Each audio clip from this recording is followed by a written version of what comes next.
सीधे बस left.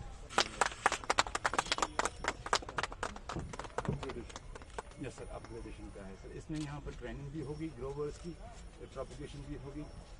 With in next year by end of December जनवरी तक तैयार हो जाएगा ये प्रोजेक्ट। एक साल। यस, इस साल हम काम कर रहे हैं, next year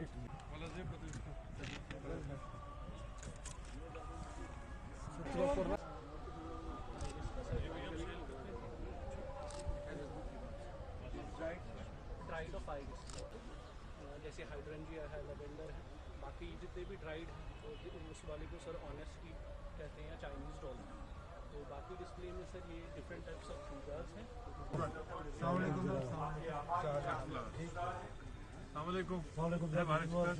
He does all the weddings in Kashmir.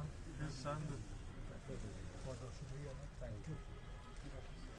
Essential oil lavender grow करती हूँ पूरे एरिया में, तकरीबन 300-600 बनाउंड किया हुआ है। तो ये oil essential oil based perfumes मैंने फर्स्ट टाइम बनाए हैं। तो इसमें से मजबूत करने का जरिया बनते हैं, तो कभी बिछड़े हुए साथियों की आखिरी आराम घर पर सजते हैं।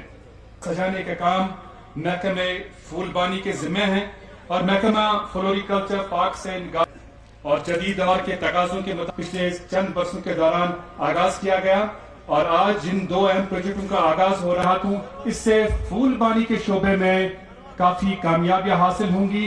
क्या आज की तकरीब के मेहमान खुसूसी अमर अब्दुल तुम ही तुम हो तो क्या तुम, ये पैगाम हमें ये गुल और ये चमन देते हैं। हम बसता है, ये कोई छोटी इंडस्ट्री नहीं है, इस पे तवज्जो हमें और ज्यादा देनी चाहिए। मैं वज़ीर आला साहब से गुजारिश करूंगा कि ये अगर इज्जत के साथ रोजगार हासिल करने के लायक नौजवानों को बनाया गया है। लड़कों के साथ साथ लड़कियां भी आगे बढ़ रही हैं इस फील्ड में। और साइका निसार आगे आ जाएं। साइका निसार से ये संग हासिल करें, ये आपकी एप्रिसिएशन है। आपके कलीना तबस्सुम के बाद गुलाम महीउद्दीन नीर will also be felicitated। अच्छी बात है कि हर उम्र हैं जिनकी। इसके बाद शौकत अहमद लोन, आखिर पर शौकत अहमद लोन भी आ जाएं और अपनी सर्टिफिकेट हासिल करें। जो बाकी मादा सर्टिफिकेट्स हैं वो वादी कश्मीर अपनी खूबसूरती के लिए मशहूर है। उस खूबसूरती में हमारे जो बाग हैं उनका एक अपना ही रोल है। जब से कश्मीर लोग आना शुरू हुए तब से हमारे बाग या तो यहाँ लगाने आए या उनको देखने आए, या तो मुगल आए उन्होंने यहाँ बाग लगाए, चाहे चश्मशाही हो, निशात हो, शालीमार हो, हारवन हो। उसके बाद आज तक जब भी बाहर से कोई विजिटर आए और कहीं नहीं पहुंचे लेकिन मुगल गार्डन्स देखने जरूर आए। हमारी एक टूरिज्म के लिहाज से एक कमी ये रहती थी कि हमारा सीजन बहुत छोटा होता था। लोग या तो सर्दियों में बर्फ देखने आते थे या गर्मियों में बाकी मुल्क की गर्मी से बचने के लिए और यहाँ बागों की खूबसूरती को देखने के लिए। फिर गर्मियों के महीने में मई से हमारा सीजन शुरू हो जाता था और गर्मियों के महीने के बाद कुछ वक्त के लिए हमारा सीजन खत्म हो जाता था। एक ट्यूलिप गार्डन लगने से हमारा टूरिज्म का सीजन जो है पूरी तरह से बदल गया। जो लोग मार्च अप्रैल में यहाँ आने के बारे में सोचते भी नहीं थे, आज हम श्रीनगर रहने वालों को पता है उस मुगल गार्डन, उस ट्यूलिप गार्डन के सामने से कितना मुश्किल होता है गुजरना जब उस बाग में वो ट्यूलिप जो हैं वो खिलते हैं। लेकिन उस ट्यूलिप सीजन का बड़ा छोटा एक असर रहता है। अब हमारे लिए परेशानी ये बनी थी कि सर्दियों के महीने आते आते इस सीजन को किस तरह बढ़ाया जाए। अक्टूबर नवंबर जो कि हमारे लिए आमतौर पे एक डाउन सीजन माना जाता है, लो सीजन माना जाता है, जब तक कि बर्फ नहीं पड़ती और लोग फिर सोनमर्ग, पहलगाम, गुलमर्ग की तरफ ना जाएं, उसके लिए आज मैं parks and gardens, department of floriculture को मुबारक पेश करता हूं, उसके साथ साथ स्कॉस्ट कश्मीर को, क्योंकि उनका भी इसमें एक रोल रहा।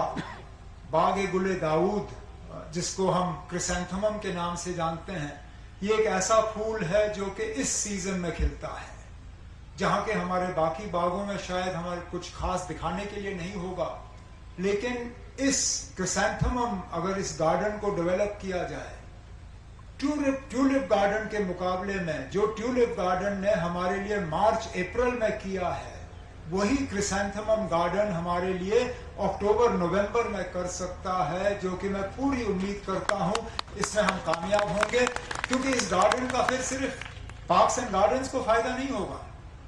अब आप देखिए, जो लोग ट्यूलिप गार्डन देखने आते हैं वो सिर्फ ट्यूलिप गार्डन देख के वापस नहीं जाते, आते हैं ट्यूलिप गार्डन के बहाने, लेकिन फिर बाकी जगह जाते हैं।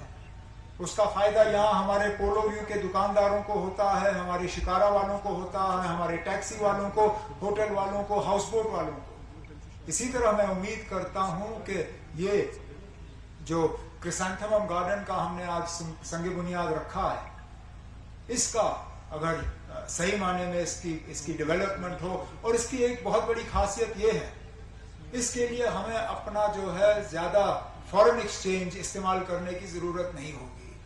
ट्यूलिप गार्डन को जिंदा रखने के लिए फिलहाल हमें बाहर से बल्ब लाने पड़ते हैं, उसका खर्चा हमें बहुत बर्दाश्त करना होता है। अब एक प्रोजेक्ट के तहत मैं पिछले दिनों जम्मू में डीसी साहब प्रोफेसर गनाई साहब के साथ बैठा था।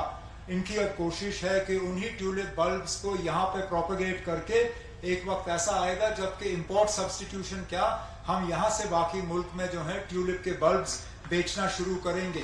लेकिन क्रिसैंथेमम एक ऐसा फूल है जिसके लिए हमें बाहर से रूट स्टॉक या बाहर से चीजें लाने की जरूरत नहीं होगी, यहीं पे प्रोपेगेट होगा, यहीं पे मल्टीप्लाई होगा, यहीं पे लगाएंगे, यहीं पे इस्तेमाल होगा। तो उम्मीद करता हूं कि अगले साल इसी टाइम हमारा ये क्रिसैंथेमम गार्डन जो है ये तैयार होगा, और इसको फिर हम बाकी मुल्क में एक टूरिज्म जो है डेस्टिनेशन के तौर पे मार्केट करके श्रीनगर को एक नया डेस्टिनेशन यहाँ पे जो है हम दे पाएंगे। लेकिन उसके साथ साथ यहाँ पे हाईटेक नर्सरी के एक्सपेंशन के लिए जो प्रोजेक्ट यहाँ शुरू हुआ है, उसकी भी अपनी अहमियत है। अब आप देखें, यहाँ पे एक एग्जीबिशन लगाया हुआ है, एक नुमाइश लगी हुई है, जिसमें कि आपके प्रोग्रेसिव ग्रोअर्स उन्होंने अपना जो है अपने स्टॉल लगाए हैं। और अगर आप देखें, जिस तरह नासिर ने अभी कहा, कश्मीर के हर कोने से यहाँ आए हैं।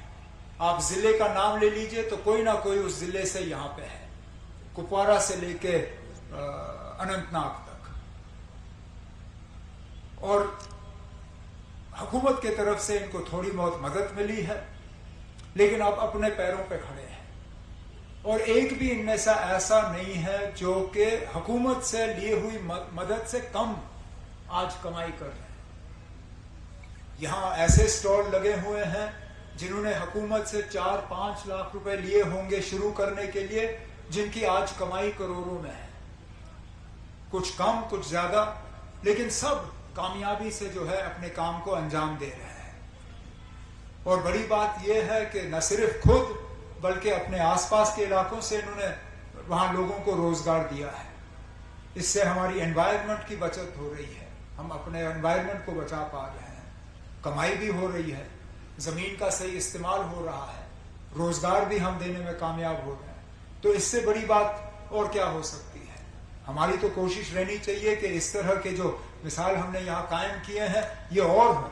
आज हमने 5 सर्टिफिकेट दिए, कल को मैं उम्मीद करता हूं कि हम 5 के बजाय हर जिले में ऐसे 50 हों जिनको हम सर्टिफिकेट दे पाएं, और जिनको हम मिसाल के तौर पे बाकी नौजवानों के सामने पेश करें और कहें कि अगर आपके पास जमीन का छोटा सा भी टुकड़ा है, आप उसको इस्तेमाल कर सकते हैं इन चीजों के लिए। एसेंशियल ऑयल्स, बड़ी बड़ी चीजों को यहां से बाहर बेचना बहुत मुश्किल है। कभी रास्ता बंद हो जाता है, कभी मौसम साथ नहीं देता, कभी जहाज कैंसिल हो जाते हैं। अब कितने ट्रक भर के हम सामान यहां से भेजें। लेकिन एसेंशियल ऑयल ऐसी चीज है, छोटी शीशी है, इसको अंग्रेजी में कहते हैं लो वॉल्यूम हाई वैल्यू। उसकी साइज बहुत छोटी है लेकिन उसकी कीमत बहुत ज्यादा है। अब यहाँ पे लैवेंडर ऑयल, मिंट ऑयल, इस तरह की चीजें जो हैं जो यहाँ एग्जिबिट हो रही हैं, ड्राइड फ्लावर्स। हकीकत यह है सरकारी नौकरियां हम हर किसी को दे नहीं सकते। बेरोजगारी का खात्मा जम्मू कश्मीर में सरकारी नौकरियों से नहीं होगा। हम देंगे जितना हम दे सकते हैं, लेकिन जब तक प्राइवेट सेक्टर को हम बढ़ावा नहीं देते तब तक बेरोजगारी का जो ये एक बीमारी है, इस बीमारी का हम इलाज कर नहीं पाएंगे। और ये उम्मीद करना कि बाहर से बड़े बड़े मालिक आएंगे और यहाँ फैक्ट्रियां लगाएंगे, नहीं लगाएंगे। वो फैक्ट्री जिसके लिए रॉ मटेरियल उनको बाहर से लाना होगा और फिनिश प्रोडक्ट यहाँ से बाहर निकालना होगा, उस फैक्ट्री का ना उनको काम है ना हमें काम है। हमें उन चीजों के तरफ तवज्जो देनी होगी जिनका एक बेस यहाँ पे है, जिनकी बुनियाद यहाँ पे है, चाहे वो एग्रीकल्चर को लेके हो, चाहे हैंडीक्राफ्ट्स को लेके हो और चाहे फ्लोरिकल्चर को लेके हो। तो मैं अपने तरफ से तमाम उन लोगों को ये यकीन दिलाना चाहता हूँ जो या तो इस शोबे के साथ ताल्लुक रखते हैं या इस शोबे के साथ जुड़ना चाहते हैं कि हमारी हुकूमत की तरफ से जहाँ पे भी आपको मदद की ज़रूरत होगी इस फ्लोरिकल्चर और एलाइड एक्टिविटीज़ को बढ़ावा देने में हम आपकी मदद करेंगे। हम चाहेंगे कि आप और कामयाब हों और तरक्की करें। और आज इस मौके पर मैं इन दोनों प्रोजेक्ट्स के लिए, इस हाईटेक नर्सरी के एक्सपेंशन के लिए और क्रिसैंथेमम गार्डन के फाउंडेशन स्टोन के लिए मैं कमिश्नर सेक्रेटरी शेख फयाज साहब आपको और आपके डिपार्टमेंट को मुबारक पेश करता हूं। और आज जो प्रोग्रेसिव ग्रोअर्स के तरफ से जो इस एग्जीबिशन में आपने हमें जो दिखाया और जो आपने कामयाबी हासिल की, उसके लिए भी आपको दिल की गहराइयों से मुबारकबाद पेश करता हूँ। बहुत बहुत शुक्रिया। अस्सलाम वालेकुम। चेयर पे बैठ प्लीज, आप बैठिए अपने।